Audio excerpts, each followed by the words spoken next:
Hey everybody, welcome back to retrogamer. So today we're continuing series on the MiSTer FPGA DE10 Nano project. And I'm switching gears up a little bit today because what I'm doing is going through all of the games that you can complete on the current Nintendo 64 core.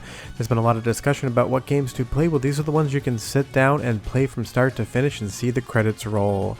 Before we get too far involved though, do me a huge favor, go down below, hit like and subscribe and ring that notification bell, definitely helps us out. And if you feel so inclined to want to support the channel, we got a Patreon link down below as well. But there's so many awesome games on the Nintendo 64, but I want to talk about ones that you can play to completion on the core today. The first one up, and one of my favorites on the system by far, is Sin and Punishment. You can see the credits end on this game. It's 100% playable, you can 100% complete it, and you're going to have an absolute blast playing this. Now be aware some of these captures are from different stages of the core development, so some will have dithering on or off. Don't worry about that too much. What you need to worry about is how many awesome games you can already play on the core and the ones that you can finish. This is just one of those hidden gems on the Nintendo 64 that not everyone knows exists. If you're a Nintendo 64 fan or a Nintendo fan in general, you'll definitely know about Sin and Punishment, but maybe you haven't actually finished it yet. This is another great example of a game that you can just sit down, play on the core, be able to save, and be able to see the entire game looking exactly how it should, and that is just absolutely amazing to see. This core basically started playing games like 4 months ago, with Namco Museum being the first thing that ever booted. Now we have an awesome list of games that you can sit down and play from start to finish like you're using real hardware. Depending on what controller you use, you can even get a Nintendo 64 controller into your MiSTer FPGA, and that is just wild. This game went from not working whatsoever to completely completable to having all of these different effects we can play around with almost within like 3 weeks, and it's a great game that you should definitely check out. Now, of course, Super Mario 64, you can play it from start to finish. Users on the MiSTer Discord have done a whole 120-star run on this game. It works exactly as it should, outside of the fact that as of the recording of this audio, you still need the no-face patch to bypass the floating Super Mario 64 head in the beginning of the game. And that is just awesome, and obviously if you can't tell already, we're playing this in widescreen with a widescreen patch, which the core does currently support. I would say playing Super Mario 64 on MiSTer is a better experience than playing it on real hardware, because we get the clean HDMI out and the ability to toggle all those different VI filters on and off. And of course, this is one of the first games that booted on the core. I'm sure Robert or FPGAZumSpass, the core developer, considered this a place of pride to get one of the most well-known Nintendo 64 games running on the core and then able to be 100% completed. It's not just a low star run, it's all 120 stars, even though in my honest opinion, doing a 120 star run, the last like 20-25 stars are pretty boring and they're just there for the completionists. But whether you're a completionist or you just want to sit down and see the entirety of Super Mario 64 because it's been a while, you can do it on the current core. And of course that is amazing, because when you think Nintendo 64, if you're like me, you immediately start thinking about Super Mario 64. It is one of the quintessential games from the library and really showed every other developer how a 3D platformer should have been done. This game is better than basically anything that came before it, and so much better than a lot of things that came since. But if you want to play Super Mario 64 today, you can do the entire thing. Now onto another Nintendo game, and a racing game at that, is Wave Race 64. I remember when I first saw this back in the day on a demo kiosk at Sears in Vermont, and I was absolutely blown away. I'd never seen water actually move around in a game like this. And again, this was one of the first games that booted on the core and saw a lot of revisions specifically designed to make it run and look better. It went from barely showing anything to running at like 8 frames a second to being 100% perfect in my eyes. And again, this is another game that you can just see the credits on, and that's the great thing about the current core. So many of your favorite Nintendo 64 games you can play from start to finish with no issues. But tell me down below what your favorite Nintendo 64 game is and the one game you wish you could finish that you can't on the current core if you are testing. And just so you know, I will leave a link in the description below to the current testing spreadsheet. It tells you all of the games that boot, that are playable, and that can be completed. But whether you use some of the dithering and visual features on or off, left or right here, you're going to have an absolutely great experience when you play Wave Race 64. Now we're sticking with Nintendo. It seems like a lot of their games are finishable, and we're going to Kirby 64. This is a game that didn't work on the core for the longest time, but about a month and a half ago, it finally started working, and then within like 48 hours, one of the users on the MiSTer Discord was able to finish the game. I don't know if you can 100% this with every single collectible, but if you play through the game normally, you're going to be able to see it from start to finish. And this is one of those games, I know not everyone played it back in the day, today, but if you've never played Kirby 64 before, definitely check it out. It's cute, it's colorful, it's an awesome 2.5D platformer, and it again shows why Nintendo was just so hot on development in this era. They were absolutely nailing pretty much every game they could possibly develop, outside of a few examples that I will give you in the video later. But again, this is just a prime example of how good the development on the core is going. This game basically didn't work, then suddenly not only did it work, but you could see the credits scroll, and that's how much fun we're currently having on testing. I know there's been some discussion out there how close the Nintendo 64 core is to complete. Obviously it's not there yet, but for some games you would have absolutely no idea. A lot of what's keeping the core from being complete are just different implementations on things that certain games use that something like Kirby 64 and the rest of the games here do not use. But if you want to play Kirby 64 today and you've never done it, I highly recommend you do so. You can play the entire game. I'm about halfway through on my personal playthrough, and I've seen nothing that would lead me to believe that this is anything less than exactly like playing a Nintendo 64, and in some instances it's better because you get that HDMI out. Now another game that you can play from start to finish, and this is becoming a real Nintendo reel right now, is Star Fox 64. Again, one of the first games that played, and it went through so many different implementations because this game uses basically every single VI feature that Nintendo put in the Nintendo 64 hardware along with silicon graphics. It went from running like a slideshow to running at full speed to looking dark to having gamma added. This thing has gone through the gamut of improvements to get it to the point where you can play it and it feels like real hardware again. So many of the classic Nintendo games that they developed are 100% playable on the current core, and that is just obscenely weird. Robert thought he'd have one game ready by Christmas. Obviously we now have 85+% of the North American library booting, and a big chunk of it actually being able to be finished. So if you're a big Star Fox fan and you haven't tested the core yet, I recently did a setup guide so you can get playing these games, because a lot of people think that it's not ready for prime time yet, but for certain games like Star Fox 64, you can have the full fat experience, play the game from start to finish, and it's exactly how you remember it, except better because you have it on your television in HDMI out, because natively the Nintendo 64 composite video I think looks a little bit too smeared even for Nintendo 64. But let's get off Nintendo development side for a second and move over to Capcom, because Mega Man 64 is another game that you can sit down and finish. And while the PlayStation 1 version is the more well-known version of Mega Man 64 with its original title Mega Man Legends, this is still an awesome game on the Nintendo 64, and in a lot of ways the visual enhancements that the Nintendo 64 has makes this game look prettier than the PlayStation 1 version.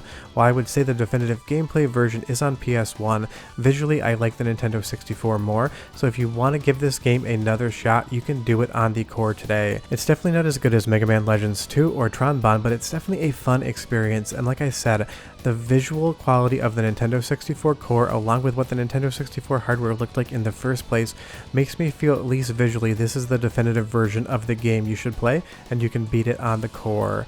Now, of course, we're going back to Nintendo again because everyone always wants to see footage of F-Zero, and I totally understand that this is an absolutely epic racing game for the system. I'm going to bounce back and forth between 16:9 widescreen and 4:3 standard aspect ratios. This was one of those games that the minute it started working, everyone on the MiSTer Discord wanted to test it to see whether or not it could be finished, and it was one of the games that could be completed relatively early in the core's development once it started running. But people were hungry to see whether or not they could see the credits on this game, and they can. This is running exactly like real hardware. The speed is there, the fluidity is there, the control is great so long as you have the right controller. It gets another game that you can just enjoy like you're playing real hardware. And that's the great thing about the core right now. I know Analog just announced their Nintendo 64 FPGA console, and they kind of made it sound like that certain cores were in development not that far along. Well, if you can play F-Zero X, it feels like the real hardware, and you can see the credits roll, at least on this game. The core feels damn near finished. And that's what you need to realize about core development in general. Not every single game uses every single function of the hardware, so some games can feel perfect, and other games can feel like they don't play whatsoever. But another game that is 100% finishable, and is on that list of Nintendo developed games for the Nintendo 64 that weren't legendarily good, is going to be Yoshi's Story. For the longest time, this had a hollow mirrors effect because of an 8-bit 2-bit rendering mode, but when Robert patched that up, this was confirmed to be beatable within like 6 to 8 hours, I think. People take it as a badge of honor when a new core comes out and new games start working on it for them to sit down and try to see the credits roll. Pretty much every time I see a new popular game working in the core, within at least 12 hours I can find out whether or not that game can be completed. And again, I'm going to leave the link to that spreadsheet down below so you can go through and see everything that plays and everything that you can finish. But again, this is over 85% of the North American library can be played today, and that has been done in like the last 4 months. Now, I can't say that Yoshi's Story is anywhere near as good as Yoshi's Island. As a sequel and a follow-up to one of the best 2D platforming games ever made by any company, this definitely had a weirder vibe going on. It's not that it's not a fun game, and it's not that it's not a colorful, cheery, and charming game. It's just that if you came directly from Yoshi's Island to Yoshi's Story, you were probably expecting something that Nintendo didn't deliver, so if you remember that, you might have more fun with it next time you check it out. Now, of course, everyone would ask if I didn't include it, and it is a video about games that you can complete, but the vanilla version of Ocarina of Time can be beaten on the current core. Last I heard, there are a few side quests that could cause the game to glitch out, but otherwise if you basically stick to the main storyline and go through the progression in the order in which it should be done, you can see the end Ganon fight and you can watch the credits scroll on this game again. And talk about such an influential game on the Nintendo 64. PlayStation 1 or Sega Saturn has some awesome action role-playing games, but when it comes time to talk about some of the best games of this generation of all time, Ocarina of Time is going to be leading the charge on that list every single time you read it. It's so wild to think that this core can play such an iconic game from start to finish. You can see absolutely everything in the game, do everything in the game, and it looks exactly like it should.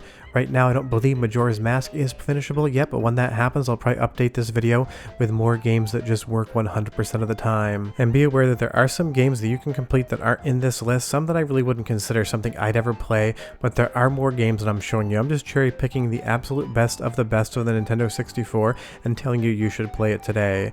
Now, I know Donkey Kong 64 is a divisive game.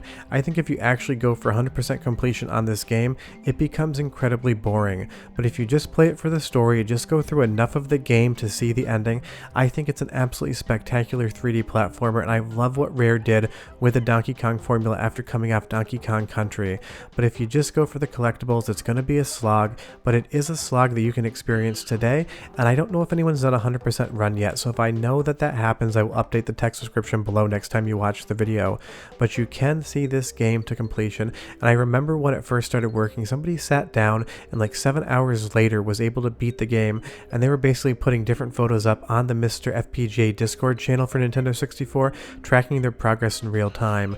And that's a lot of what the fun about this is. It's not just that these games work, it's that a group of people have been having so much fun testing these together, talking about the new updates and help finding bugs and seeing what does work, which is so much fun to watch in real time. Somebody do a speed run through Donkey Kong 64 basically the day it started working. But again, it's another awesome 3D platformer on the current core that you can finish today. Now, currently, GoldenEye still does absolutely nothing because TLB is not in the core as of the recording of this video, but the other lesser James Bond game, 007 The World Is Not Enough, can be finished. And I'm not saying this game is lesser and that it's bad, I'm saying it's lesser that it's just not GoldenEye unless people know, love, and remember it. But when this game started working, it worked great. There's been a few visual improvements that have come to the core since then, but this is another awesome game that you can beat on the Nintendo 64. And I'm assuming that pretty much everyone who's played a Nintendo 64 has played GoldenEye, but I'm assuming not everyone has played 007, so if you've never checked this game out before, now is the perfect time to do it. You can save, all the graphics are good, you can see the credits and the ending, you can have an absolute blast, and that's just so much fun. I can't wait to play GoldenEye, and I know it's one of those games that everyone wants to play, but going through 007, I'm about halfway through on my personal time as well, I was reminded just how good this game was and just how much I'd actually forgotten about it compared to GoldenEye. So if you're looking for a James Bond related experience on the current core that doesn't involve Pierce Brosnan, then 007 The World Is Not Enough 100% has you covered. There's just no odd job. Now, moving back over to Rare and another kart racer, Diddy Kong Racing, obviously another iconic game for this system, and this was another one of those games that started working early. The only Rare game that I think we don't have right now is Jet Force Gemini and GoldenEye, and those are obviously two big games that we can't wait to see come to the core. And there's other games from Rare that work as well that just aren't playable to completion, so I didn't add them here. but every single course, every single challenge, every single everything in Diddy Kong Racing just seems to work. You can play with friends, you can play alone, you can do whatever you want, but you can enjoy this game exactly as it was intended to be enjoyed on real hardware. Now, I would say that I think I prefer Mario Kart 64 more often than not, and I maybe said that I like Diddy Kong Racing more in a previous video, but having gone back and played a ton of these games, both for fun and for capture, I found myself actually enjoying Diddy Kong Racing a bit less. And the fun part is, with all the different options, we can articulate the image so much. You'll see there that some of the text was missing. That's already been fixed. I've been jumping back and forth for different exports in the entire 4 months that I've been doing this series, and it's wild how much footage I actually have just to talk about these games. And of course, it wouldn't be a rare video without talking about Banjo Tooie, and this is another 3D platformer that you can sit down and enjoy. There's so many awesome 3D platformers on the Nintendo 64, and there's a ton of 3D platformers in general. Unfortunately, at the time of recording this video, I'm about 90% of the way through a Bomberman Hero run, but I've been very busy and haven't been able to sit down and actually finish it. I highly presume Bomberman Hero, my favorite platformer on the system, is completable, and hopefully I'll know within the next couple days or so when I actually find time to sit down and finish the last half of the last world. But if you want to play Banjo Tooie today, just go ahead and start doing it. You can do whatever you want, go wherever you want to go, save your game, see the ending. It's exactly the Banjo Tooie you remember on Nintendo 64, except that it involves FPGA logic gates versus actual hardware. And that's the fun thing. When these games become basically perfect, they become imperceivable compared to a real Nintendo 64, and sometimes it makes the game feel less fun because that special feeling of something just started working goes away. Now, you can also finish 1080 snowboarding. It's definitely not my favorite game on the system. A lot of times the controls are a little bit touchy, but I know a lot of people did love this one back in the day. So again, if you got a 1080 itch going, just start playing it. And every single game in this video, you can just sit down, load up the core, start playing it, and basically nothing bad should happen. You shouldn't see any crashes, you shouldn't see any massive bugs or errors. You just basically play it like you're playing real Nintendo 64 hardware. And to close the video out, one game that is completable but you do need to patch the game is going to be Perfect Dark. And it is not lost on anyone the irony that the later game from Rare, the game that pushes the hardware more than anything else as far as first-person shooters are concerned, works when GoldenEye, one of the first games on the console, does not yet. And that's just because this game uses a lot less of TLB, and you can actually patch around it to get the game running. And I remember when I got my 4MB expansion cart with this game for Christmas one year when I was still in high school, and I was absolutely blown away by just how good the Nintendo 64 could look. And playing it on the current core in HDMI, I am reminded again just how impressive the Nintendo 64 was when it was in capable hands like the developers at Rare. This just looked amazing when it came out, and it still looks amazing in its own right today. Now, be aware that Nintendo 64 didn't always run at 60 frames a second. Some games are very low frame rate, and you're going to see some of that in Perfect Dark. But currently in the core, it seems like some games actually run a little bit better than real hardware, which is fun, but it's not quote-unquote accurate. So I'm sure as the core evolves more, you'll start seeing more of the frame rates be in line with real hardware. But this was such an iconic game back in the day, and I'm about a third of the way through playing this, and it's been an absolute blast to play on the core. I still can't believe one of the best looking and hardest pushing hardware games on the system currently works on the core. So if you want to sit down and play Perfect Dark today, grab your controller, grab a soda, sit down, and you can do it. But that is my list of games that you can just complete on the current Nintendo 64 core, and it is wild to think we even have one game you can complete. Robert of FPGAZumSpass, the core developer, said to us he hoped to have one game booting by Christmas, and obviously he has exceeded his and all of our expectations, because some of the best games ever to be made and played on Nintendo 64 can be played and beaten on the current Nintendo 64 core. So stop watching this video, go load the core up, play some games, and go start seeing some credits scroll. See you next time. Bye bye.